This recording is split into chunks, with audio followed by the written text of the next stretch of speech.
the end of the day, a couch, even though it seems unnecessary, it's one of the most necessary things in a house. I never even thought about that. I would buy a used couch and sit on a used couch. I know what people, they clean it and the whole process there. But something about getting in the bed, that like in a bed that's been used before, because, well, what happens on beds. So The reason I started, in the couch business is because we wanted to have a wedding, and weddings could be definitely very expensive. So that's kind of where I started. a lot of couch flippers, it's their first business, or they're maybe working a dead end job, say, like they're in a warehouse somewhere, or they're doing something that they fundamentally don't like and don't want to be doing. Basically, the way I have it is that I post everything on my drop group, and then from the drop group, my assistant goes in and takes those posts and puts them on Facebook and everything. And they do it through iFlip, where everything in one app, which has really changed the game, man.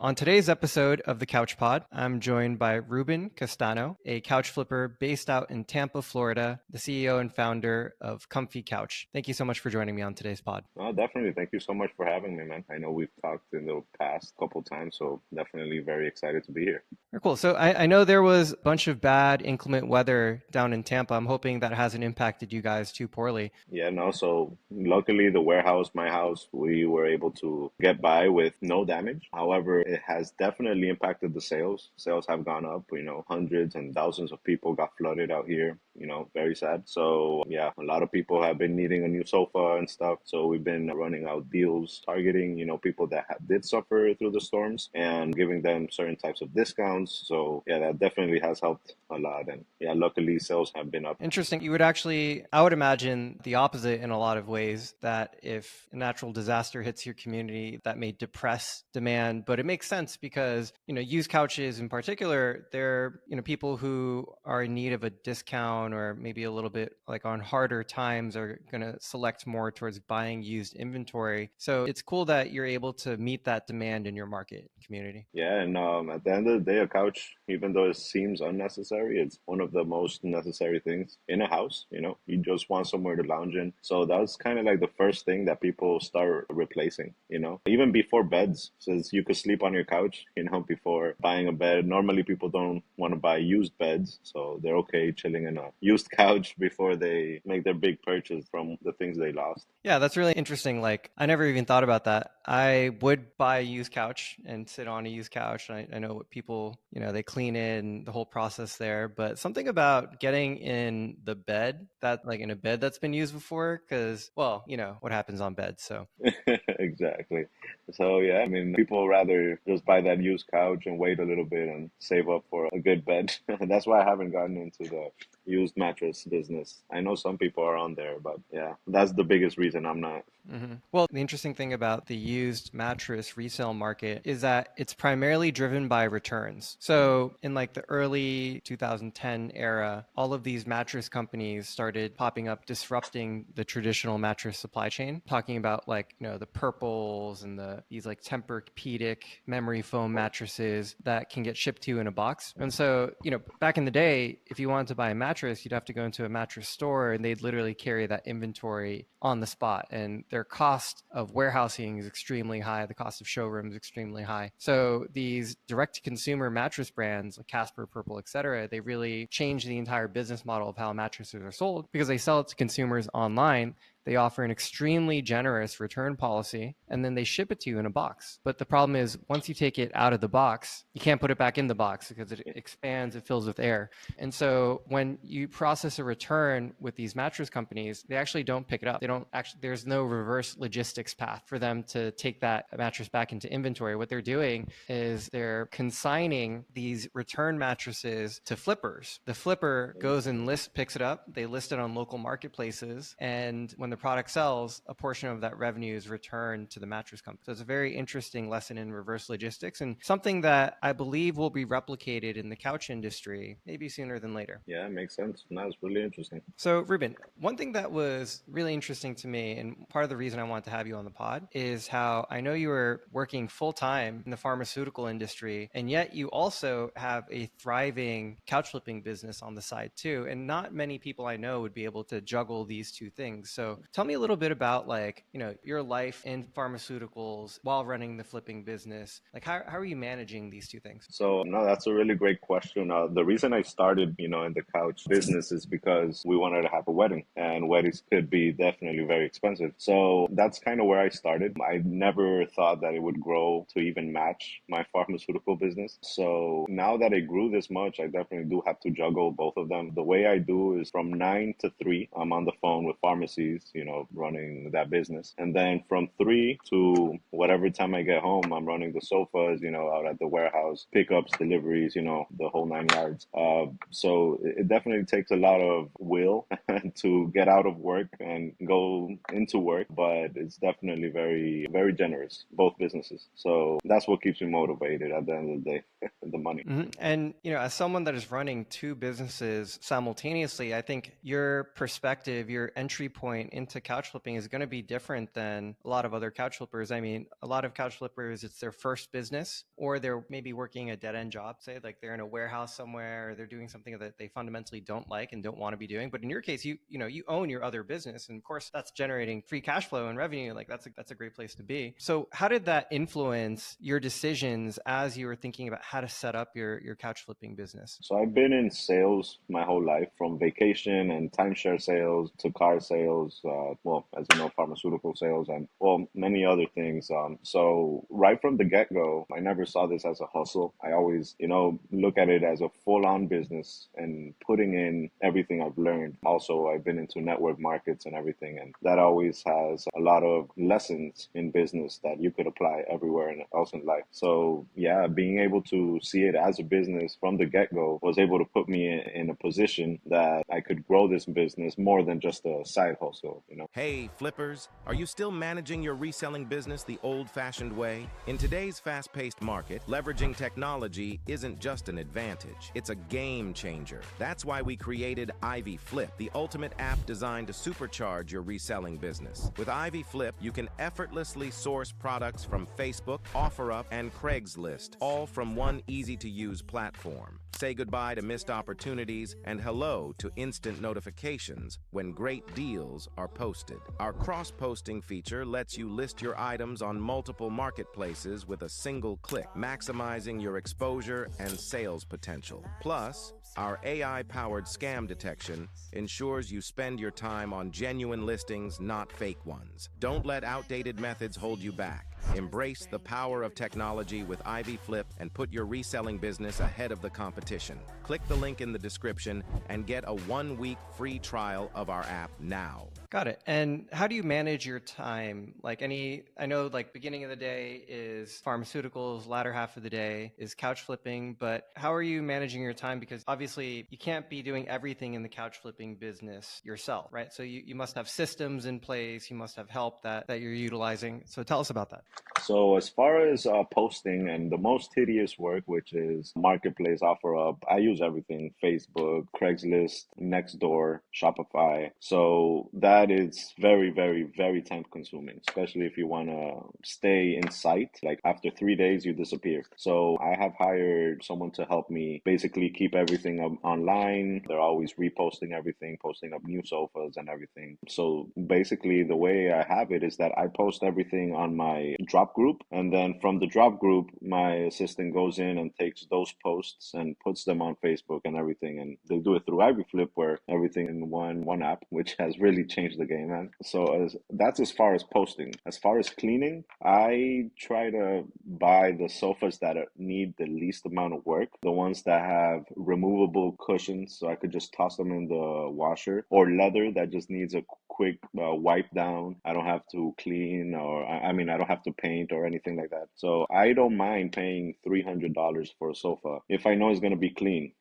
Now, if I get one that's very dirty, I have someone that has a carpet kit cleaning business. And if it's really dirty, I'll hit them up, tell them, hey, I have 1, 2 sofas for you to clean. They come clean them, pay them. I don't have to worry about, paying someone hourly. I don't have to worry about, oh, I don't have enough work for my employee to do XYZ. So definitely using other businesses instead of employees, for me personally, has definitely been beneficial. Absolutely. And yeah, I think it's remarkable how you've been able able to set up your business to almost run on autopilot? Obviously, there's time that you're investing every day, but I've seen, Victor, your assistant, come in, use the Ivy Flip tool. He's constantly posting, shout out Victor. And I've also seen examples of other processes that you've implemented that sort of minimizes the need for you to be involved so heavily on the day to day. Yeah, definitely. I try to, as far as the pickups, I also have someone that runs a moving business and they'll go do a pickup for me and drop it off at the warehouse. He has a key for the warehouse. But as far as deliveries, that's where I don't really like people delivering because I try to keep it all cash. So I don't like people handling the money, even though that's a stepping stone I have to get over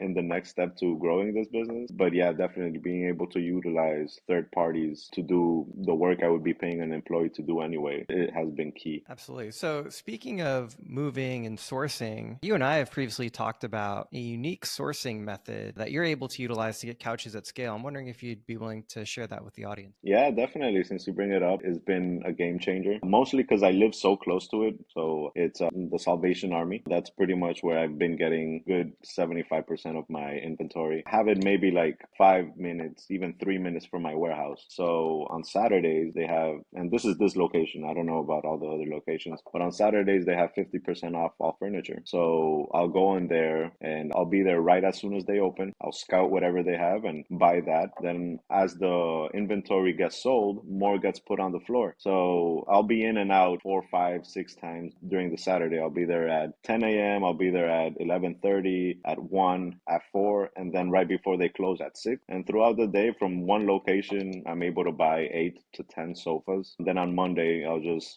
get a truck, pick up everything, drop it off at the warehouse. And man, that has changed the game so much. Because before, here in Tampa, it's very long distances. I could go pick up by the beach, then I could go pick up in Lakeland. That's like 2 hours away from each other. Then up north in Spring Hill, all these different places that are very far. And to get 10 sofas, I was easily driving 10 hours. And that's a little bit if it was just 1 hour per sofa. Sometimes it's an hour there, an hour back. So it ends up being 2 hours per sofa, and it's a lot. So having the Salvation Army so close, and I save gas, I save time. I could, invest that time that I was driving before into other things in the business. So it definitely, if you have one close by, check it out. You have to check it out because it's definitely worth it. Yeah, and I'll be honest, I've talked to many, many flippers. I think you're the only one that I've heard of that has sourced or is sourcing inventory at scale from like a nonprofit like that. And when you're getting all your couches from one place, Salvation Army, at the same time, you're passing up on deals. And flippers, we love deals. Flippers love deals, right? And so, but you're making sort of a conscious decision that you're going to focus the majority of your sourcing from a single location. And even if they don't have the best deals, the deals are good enough. So explain a little bit of the reasoning there. So at the Salvation Army, that's where I found some of the best deals. I get tons of Natuzzi from there, and Natuzzi over here sells like hotcakes. So they don't sell sofas more than $500, and then on Saturdays it's 50% off, so it's at $250. And I found Natuzzi's I've been able to flip for $1,500 from Salvation Army. So definitely, it has good deals. Sometimes you're gonna find stuff that's not worth it. You just don't buy it. But the majority of the things that they put out there, especially sectional wise, it is always going to be worth it. Now, as far as Facebook, I still do buy from Facebook, not as much as before. What I'm using Facebook for is for those really good deals. Like if I see a deal that's going to make me $1,000, I don't mind making an hour, 2 hour round trip if it's going to make me, $1,000 cash. So yeah, the only thing with Facebook that I'm not doing is going and buying something that's going to make me $200, $300 profit. That ends up just not being worth it when I have the Salvation Army that I could get the same or better deals. Absolutely. And I think the most important thing to note about your strategy, at least for me personally, is if you want to grow your business, you need a more scalable source of inventory, particularly from your point of view, because you have another business that you're running, your time is extremely valuable. So I would say for a flipper that is just starting out, if this is your full-time thing and you're just starting out, your time is actually not that valuable. I'm sorry to say it, but it's like if you have to choose between sitting on your couch or driving 2 hours to make a pickup that's not going to make you so much money, the productive thing to do is go drive and make that pickup rather than spend that time idle. So the first thing I recommend to flippers is get busy, right? Get busy, fill up your week. You should be working at least 40 hours a week if couch flipping is your full-time thing. But so often I see see flippers get stuck. They're like, oh, my storage is full. And they sit on the couch and they're like, oh, there's nothing to do. I don't have any more room, right? Well, get another storage unit, keep hustling, right? What do you think about that? Nah, I agree completely, man. I have a couple flippers here in my area that have told me, man, I don't know how you move so many sofas. And I'm like, okay, you got to see what are you doing on your day-to-day basis. Then I see their story and they're hiking at a park on a Wednesday at 3 p.m. And I'm like, bro, I mean, it's time to make money, Like, yeah, you could go and have leisure time. That's great. But when you're doing that every day and then you're over here saying, I don't know how you're selling all these sofas, it's like, what are you doing with your time? At the end of the day, it is a business, so you got to invest time, whether you like it or not, because if you're not buying, you're not selling. Let's say you have 5 in stock and you're not buying and you're waiting for all those 5 to sell. As soon as they sell, that's it. You don't got any more money. You now have to go and buy a whole inventory. So something that I try to do to always keep my inventory full is if I sell one, I buy either 1 or 2, and always if one goes, one comes, one goes, one comes. And that way I could always stay completely stocked up and I'm never scrambling like, oh, I have to go buy sofas. And when you're a little bit accelerated, you end up buying bad deals, right? Because you end up driving and you're there and you're like, oh man, this sofa sucks, but I'm already here. I don't have anything in the warehouse or at the storage. So you end up buying bad deals. But when you don't necessarily need that sofa, you're just buying it because it's a good sofa, then you have a little bit more room to play with and you're able to deny sofas that you get there, you look at it's worse than you thought, and you're okay walking away because your storage is full. Right. If your storage is full, you have an abundance mindset, right?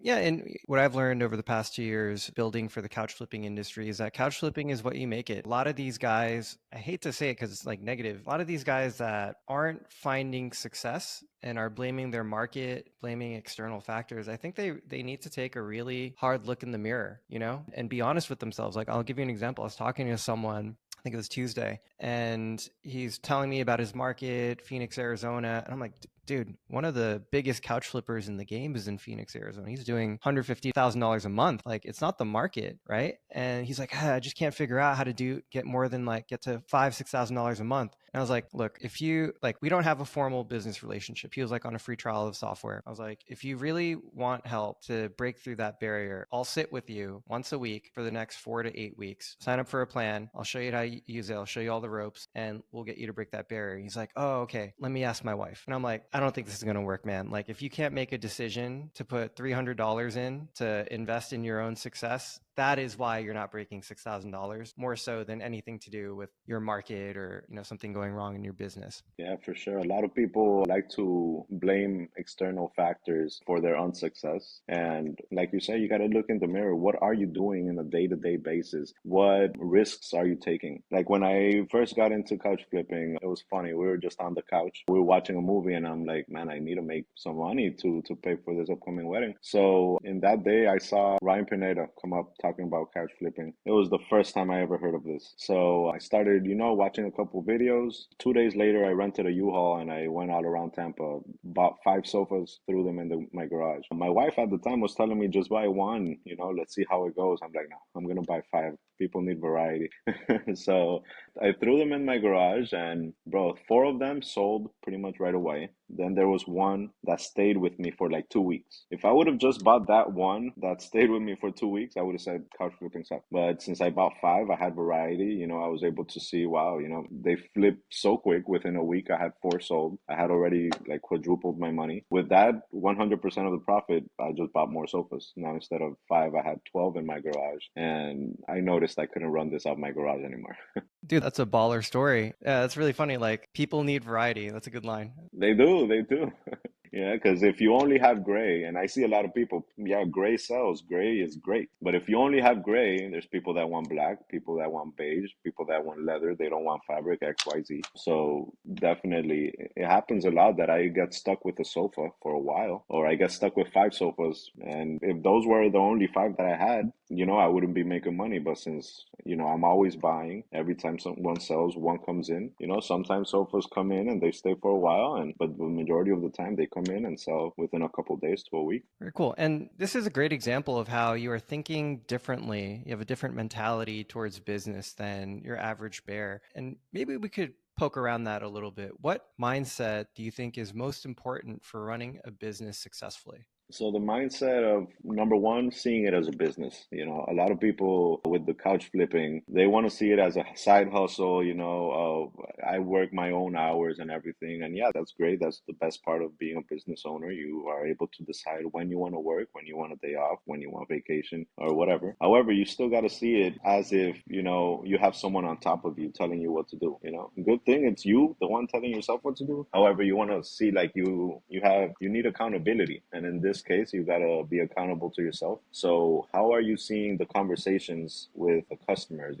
Are you giving that customer service, or are you just saying, yes, it's available and that's it? Because as we all know, with messages on Facebook, people will message you and then not reply. Are you following up? The follow up a lot of the time is more important than that original conversation. If someone tells you, oh, I'll think about it, are you coming back a day, a week later saying, hey, just wanted to touch base? Or are you just saying, okay, and letting it go? So that's the biggest thing, being able to understand that you are running a business and it's not just a side gig. You want to have that good customer service. Yeah, I think the lines are a little bit blurred right now because for a lot of people, it started as a hustle in their garage. And then, especially now, deep into 2024, it's a lot more important to treat it like a business. I think the golden days of couch flipping are maybe over, right? Like back in 2020, 2021, it was like a guy in a pickup in a storage unit, and he's just driving around town making 25 flips a month, and he's pocketing a cool 10, 15,000. But it's not like that nowadays anymore. Like there's more competition. Obviously, there are a lot of issues with what's happening with Facebook this year, listing views getting depressed and accounts getting banned. And I think that was a wake up call for a lot of people that if you're not taking it seriously, that there's not going to be as much, it's not going to be the way it was before, but it doesn't mean that there isn't opportunity. So for anyone that's listening that like needs to make that transition, what is some advice that you would give them?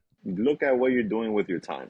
That's the biggest thing, because I believe right now that if someone out of their garage seeing it as a side hustle, if they dedicate the time needed, they could easily be making those 5,000 a week easy. That's just what 15 sofas sold could easily make you 5K profit if done correctly. So it's pretty much just taking into consideration, all right, are you starting at 4 p.m. or are you starting at 8 a.m.? Are you finishing at 5 because you want to go watch the game, or are you finishing once you're done with everything, all your pickups, all your deliveries?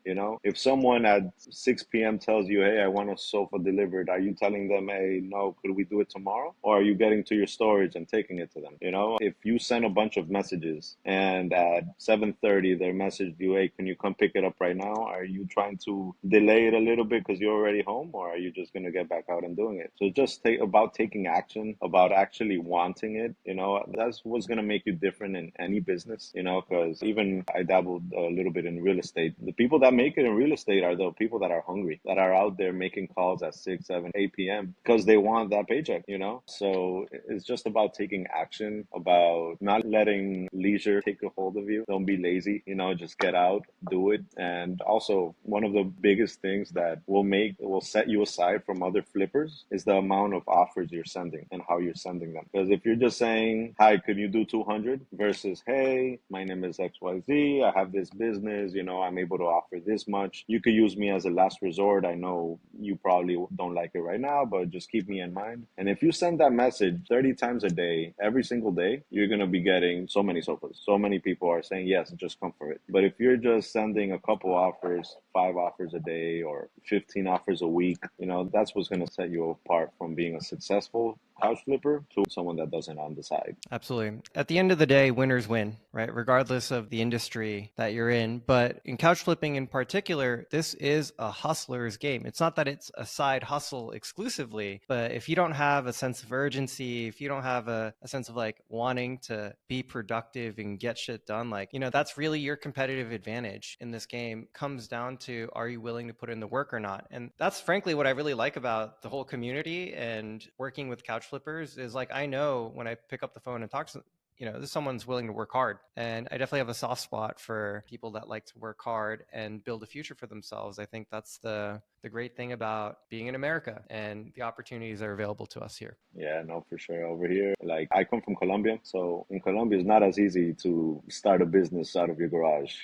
There's a lot of loops you got to run through. That's why the majority of people that have a side hustle out there have it selling food because it's something simple. But to actually go and start a whole business is not as easy as doing it out here in the States. Right. Well, more red tape. The economy is not as ripe. Yeah. I was talking to someone else about this on the pod recently, but right now I'm in Mexico and I've lived in Mexico 2 years out of the past 4 years. I was kind of split between New York and Mexico. And earlier this year, I was thinking like, why don't I try flipping some couches down here? And it was more because I wanted to create content that was more relatable for our audience of couch flippers, more than having an economic incentive to do so. Like I want to sell couches, make money. But man, I just started looking around on Facebook Marketplace to see if I could find deals. And I was using Ivy Flip, trying to get to the deals first. But by and large, like the quality of what was available is just nowhere near what is available in the United States. And, and I had the two contrasts. Like I had New York City where people are giving away $10,000 couches in their skyrise apartment for free. You just have to come get it versus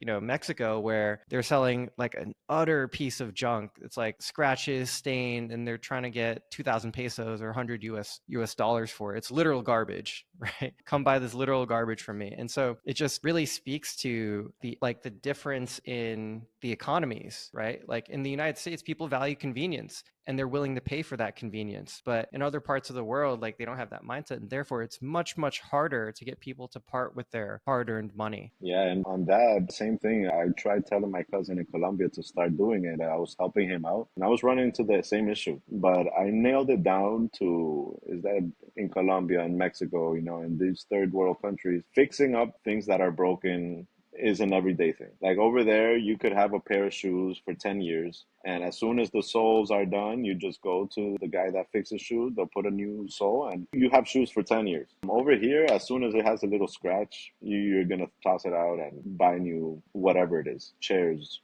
sofas, shoes. So that whole cultural difference is what makes flipping sofas in Colombia and Mexico a lot harder because, people buy a sofa and that's the sofa they're going to have their whole life. And if it rips, they'll get a tailor to come fix it. If it gets dirty, they'll have someone to come and clean it. So yeah, that's definitely one of the things that I saw that was, for that reason, he wasn't really able to get that business going out there. There's just no source of used sofas out there. Very interesting. And that's a great point. I didn't even think of it like that. It's like the difference in like the US economy versus economies in most of Latin America is, we are primarily service and information sector type of industries, whereas a lot of the jobs that are available in Latin America, they're still hard labor, right? So it's almost like labor is very cheap and plentiful in South America, whereas like hard labor is hard to come by in the United States. It's hard to find that like handyman. It's hard to find the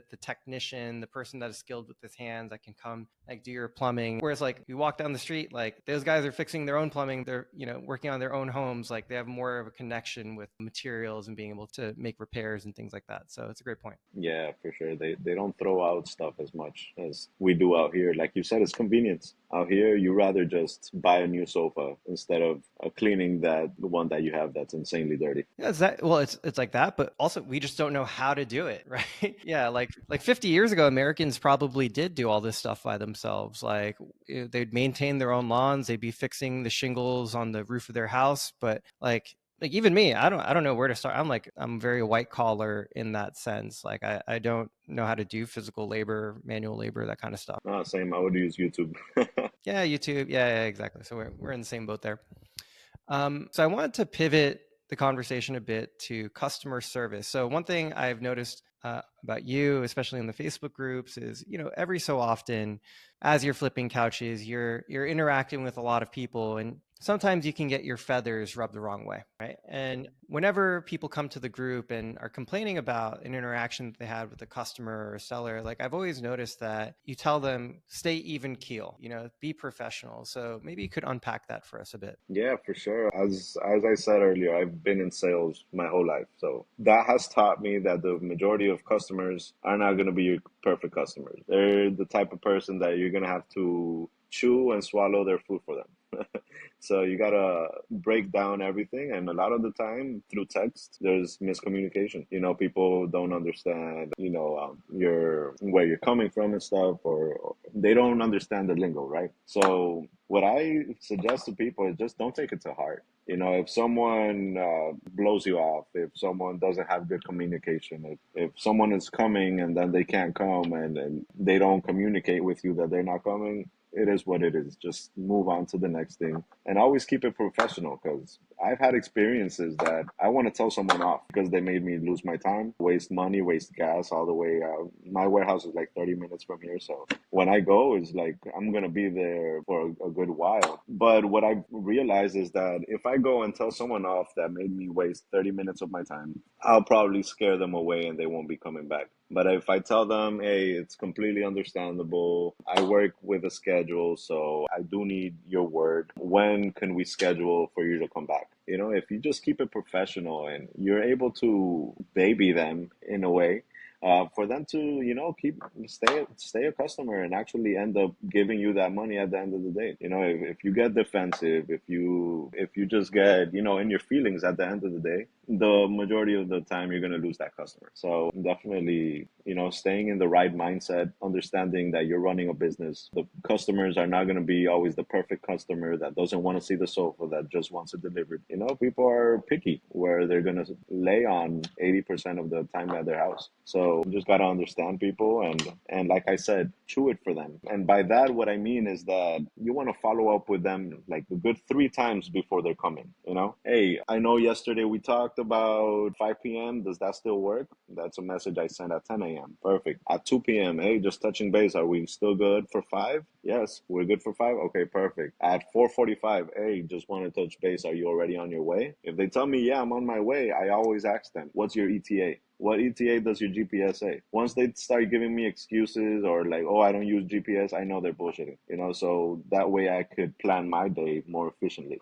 So definitely just any information, just chew it for them. Chew it for them and make sure that they understand. And if they don't have good communication, you let them know. Like it happened to me the other day that this lady, I was trying to confirm with her for a certain time, and she kept on replying very vaguely, and she wasn't giving me a yes. So I didn't go. I didn't go because she wasn't giving me an answer. And I told her, hey, let me know before you start driving. That way I could make sure to be there. She didn't let me know when she started driving. She got there. She's like, hey, I'm here. Your door is closed. I'm like, you didn't tell me you're on your way. I'll be there in 30 minutes. And she had to sit there and wait for me 30 minutes. And I don't mind making someone wait if they have bad communication. Right. Well, in a way, it's more work up front to be consistent in that communication to your customers, but it probably saves you a lot of time in the back end. And I'm sure you learn those lessons the hard way. Oh yeah, for sure. Yeah, no. At first, I wasn't really telling anyone that I was driving from a long place. I was just, okay, we're set for 5. Okay, see you at 5. I wouldn't follow up, but that led me to lose a lot of time. So I always follow up, whether it's an appointment you have, whether it's someone that says they want to think about it, and even for sourcing, the follow up is so important. It happens to me all the time that I'll send a message right now in the October 31st, right? And I see in 3 weeks from now that the sofa's still up. If I follow up with them and say, hey, just wanted to touch base, I'm still interested in the sofa, they probably forgot about me. But since I followed up, now I'm able to buy the sofa because it's been 3 weeks. They need it gone. They had forgotten about you. But now I reminded them about me, and I'm able to get that good deal. Does anything come to mind as uniquely the worst customer that you've ever had? And how did you handle that? Funny enough, and the worst customer was literally like 3 weeks ago, and it wasn't because of communication or anything. It was just the nastiness of her house. And I hate to talk bad about someone, but this has been the most disgusting house I went in. It was this lady. She was really big, so she couldn't move. So she left the door open for me. And man, I got there with the sofa. I had it on dollies. So I rolled right up. As soon as I got to their door, the house reeked. There was feces all over the floor. I don't know if human or dog. I didn't see an animal in there, but whatever. I got in there. I dropped off the sofa. I could go on, but I just don't like talking bad. Anyway, once she paid me part cash, and then the other part was going to be Zelle. And when I get there, she's just fiddling on her phone. She's like, I forgot my password. I have to call Wells Fargo.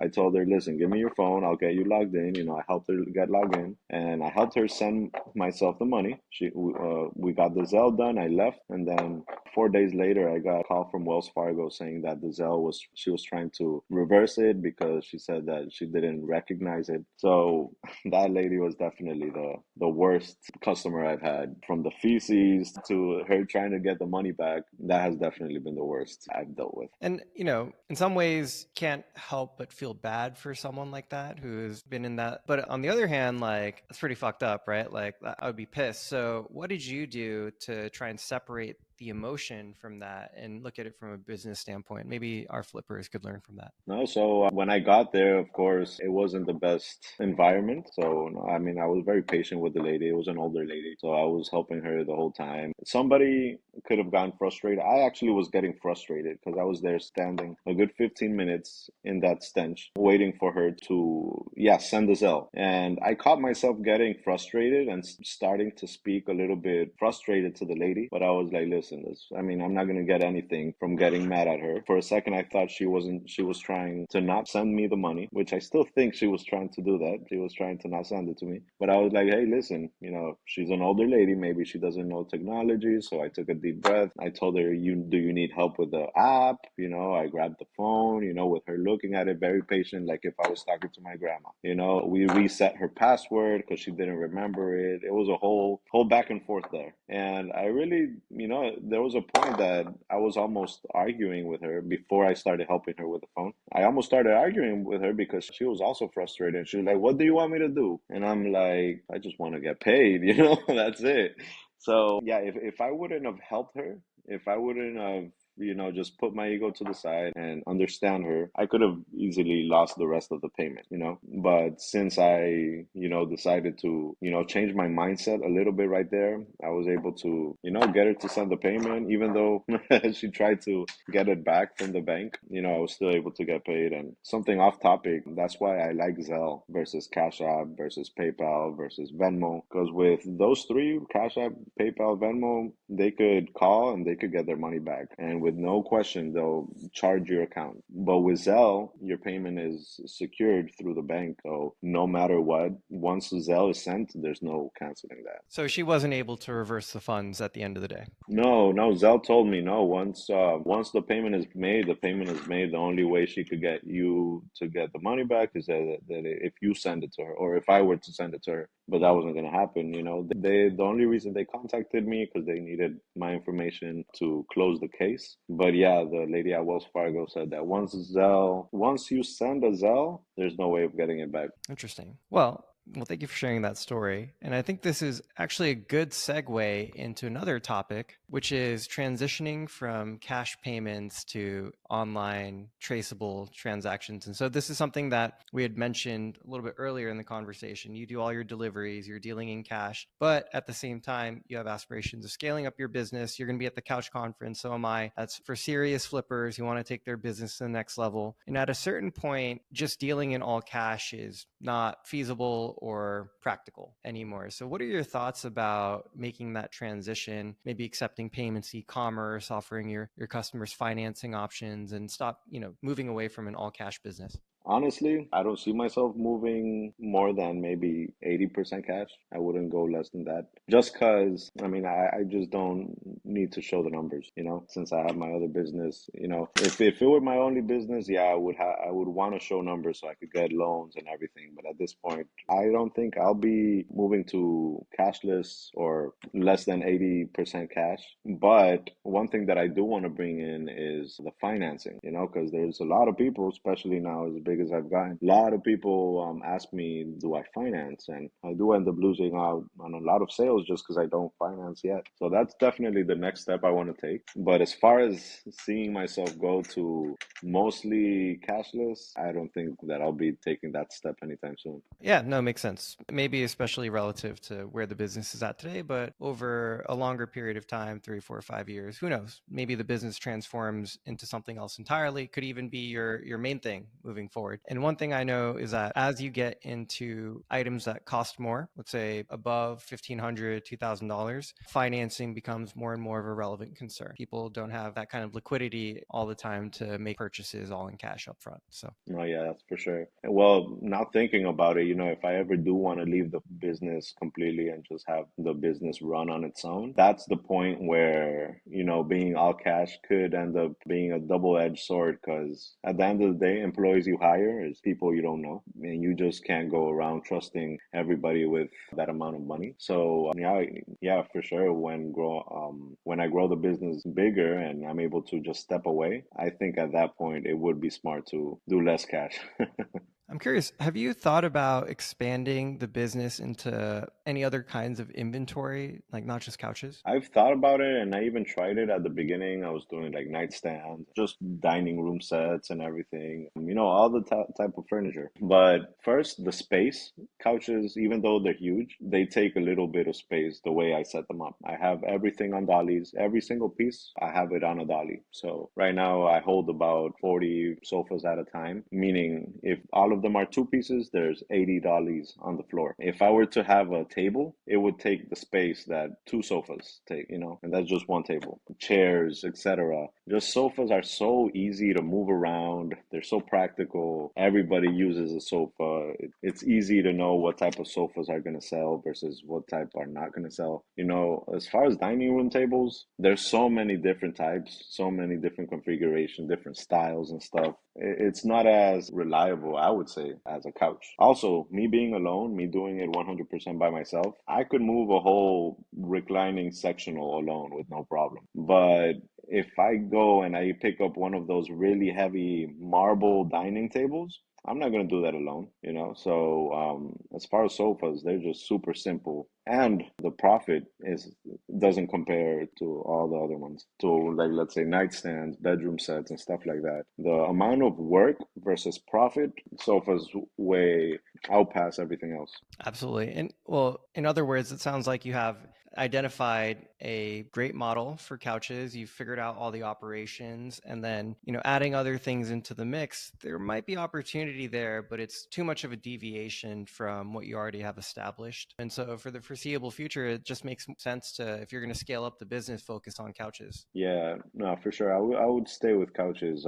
Eventually, if I get a really big showroom, I'm talking about over 10K square feet, maybe you could throw, a couple nightstands here and there or dining room tables, XYZ. But for the most part, right now, especially the way I have 2,000 square feet right now, but I use it just for storage. I have a small section for taking pictures, a small section for when sofas come in that have to get processed. The rest is storage. Since I have that cycle, for sure, sofas are the way to go. Got it. And we're almost at our hour here. Maybe you could share with us your plans for the future. Where do you see the business heading in the next year or two? So in the next year or two, I for sure want to have some employees picking up and cleaning full time. Right now, like I've said, I've used third party companies of people that are, they own their own cleaning or whatever company. However, I do want to have someone just constantly picking up and constantly cleaning / taking pictures, because that's my biggest holdup right now, especially with my other business. It's really tough to do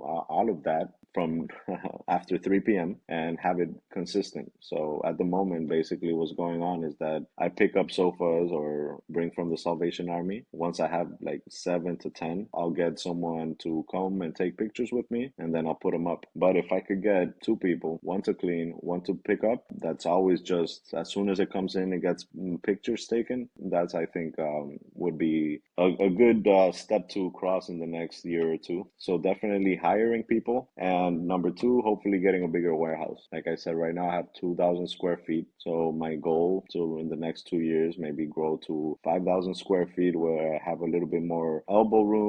I could store more, and of course multiply the profits. Got it. Amazing. And for my final question, what is the most surprising thing you've learned about people through couch flipping? The most surprising thing I've learned about people through couch flipping is that the majority of people, just honestly, from what I've seen seen, they don't really care too much about the couch that they buy. They just want a good deal or want to feel like they got a good deal. As long as the couch is clean, as long as it doesn't smell and it's within their budget, people will buy any couch, really. All right, Ruben. Well, thank you so much for sharing your journey, telling us about your business on the Couch Pod. I think our viewers are going to get a lot out of this episode. And I look forward to seeing you in about 2 weeks at the Couch Conference in Chicago. Yeah, definitely. No, thanks for having me, man. I've watched a lot of the pods, so excited to see myself there. And well, yeah, no, let's keep making money, and I'll see you in 2 weeks. Awesome. See you soon.